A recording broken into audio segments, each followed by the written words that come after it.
ہے نا، جب اللہ رب العالمین کے ساتھ تنہائی میں ہوتے تھے تو پیارے نبی کریم صلی اللہ علیہ وسلم راتوں کو گیریا ازاری کرتے تھے، اللہ تعالیٰ سے دعائیں مانگتے تھے اپنی امت کی جو ہے وہ اصلاح کے لیے، ان کی کامیابی کے لیے، ان کی آخرت میں جو ہے وہ اس سے کہ ان کو معاف کر دیا جائے۔ اور جب دن میں لوگوں کے درمیان ہوتے تھے تو پیارے نبی کریم صلی اللہ علیہ وسلم was always smiling, always had a beautiful smile on his face۔ جبکہ پیارے نبی کریم صلی اللہ علیہ وسلم ایک بڑی جماعت کی تربیت کر رہے تھے، ہے نا، صحابہ کرام یہ کتنی بڑی جماعت کی تربیت کر رہے تھے، ایک پوری مملکت کو چلانے کی ذمہ داری تھی آپ پیارے نبی کریم صلی اللہ علیہ وسلم کے اوپر، ایک بڑے کنبے کے سربراہ تھے پیارے نبی کریم صلی اللہ علیہ وسلم۔ اور اس سب کے درمیان مشرکین، یہود اور منافقین، یہ سب جو ہے وہ اسلام کے خلاف، پیارے نبی کریم صلی اللہ علیہ وسلم کے خلاف، مسلمانوں کے خلاف چالیں چلتے تھے، اور پھر بھی صحابہ کرام دیکھتے ہیں تو پیارے نبی کریم صلی اللہ علیہ وسلم کیا ہے؟ پیارے نبی کریم صلی اللہ علیہ وسلم مسکراتے ہیں۔ پیارے نبی کریم صلی اللہ علیہ وسلم کی حدیث یہ آپ سب نے سنی ہوگی کہ اپنے بھائی کے سامنے تمہارا مسکرانا تمہارے لیے صدقہ ہے۔ اور میں نے آپ سے یہ کہا کہ پیارے نبی کریم صلی اللہ علیہ وسلم نے، ہم دیکھتے ہیں کہ جو کچھ کہا اس کے اوپر عمل کر کے دکھایا، ہے نا۔ تو وہ جو صحابی نے کہا کہ میں نے نبی کریم صلی اللہ علیہ وسلم کو ہر دم مسکراتا دیکھا، اور نبی کریم صلی اللہ علیہ وسلم کا یہ فرمان کہ تم اپنے بھائی کو دیکھ کر مسکراؤ، یہ تمہارے لیے صدقہ ہے نا۔ دونوں میں آپ دیکھتے ہیں کہ علم اور عمل جو ہے وہ ایک ساتھ ہے۔ لاسٹ ٹائم جب پیارے نبی کریم صلی اللہ علیہ وسلم کا ہم کیریکٹر ڈسکس کر رہے تھے تو ہم نے پیارے نبی کریم صلی اللہ علیہ وسلم کا کیریکٹر دیکھا تھا کہ اللہ رب العالمین جب قرآن میں پیارے نبی کریم صلی اللہ علیہ وسلم کا کیریکٹر ڈسکرائب کرتے ہیں تو کن الفاظ میں کرتے ہیں کہ آپ لنتا ہیں، نرم مزاج ہیں، آپ رؤوف الرحیم ہیں، آپ رحمت للعالمین ہیں، ہے نا، آپ نرم مزاج ہیں، آپ رحم و کرم فرمانے والے ہیں۔ یہ جو مسکرانا ہے نا، یہ فرسٹ سائن ہوتا ہے جو آپ کی اپیرنس سے پتہ چلتا ہے کہ آپ ایک جینٹل اور ایک کائنڈ پرسن ہے۔ آپ کسی محفل میں جاتے ہیں، آپ کسی کو دیکھتے ہیں، آپ کسی سے ملاقات کرتے ہیں، اور جب وہ مسکراتا ہے تو آپ کے دل میں کیا تاثر پیدا ہوتا ہے اس شخص کے بارے میں، ہے نا۔ آپ کو فیل ہوتا ہے کہ یہ شخص جو ہے وہ نرم مزاج ہے، یہ اپروچیبل ہے، آپ کے دل میں اس کے لیے جگہ پیدا ہوتی ہے، اچھے جذبات پیدا ہوتے ہیں، یو فیل ویلکم۔ اچھا، میں اور آپ اگر آج یعنی اپنی اپیرنس کا حصہ بنا لیں مسکراہٹ، ہے نا، تو میں اور آپ کیا ہیں؟ پیارے نبی کریم صلی اللہ علیہ وسلم کا اتباع کرنے والے، ہے نا۔ یہ پیارے نبی کریم صلی اللہ علیہ وسلم کے جیسے بننے کی کوشش ہے۔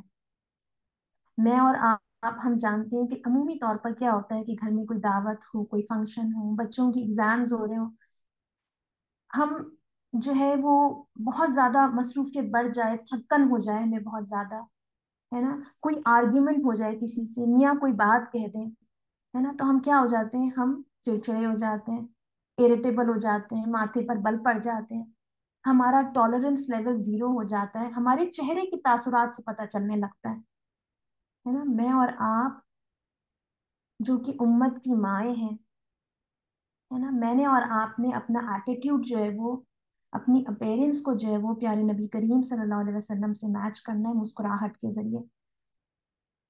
پیارے نبی کریم صلی اللہ علیہ وسلم کی ایک حدیث، بہت خوبصورت حدیث آتی ہے جس میں پیارے نبی کریم صلی اللہ علیہ وسلم نے قریش کی نیک عورتوں کی تعریف کی، اور اس میں جس چیز کو پیارے نبی کریم صلی اللہ علیہ وسلم نے ہائی لائٹ کیا ان کی کوالٹی کو، ہے نا، اس میں پیارے نبی کریم صلی اللہ علیہ وسلم کہتے ہیں کہ احناء علی ولد فی صغرہ، کہ وہ ایسی عورتیں ہیں جو اپنے بچوں کے ساتھ کیسی کائنڈ ہیں، افیکشنیٹ ہیں، لونگ ہیں،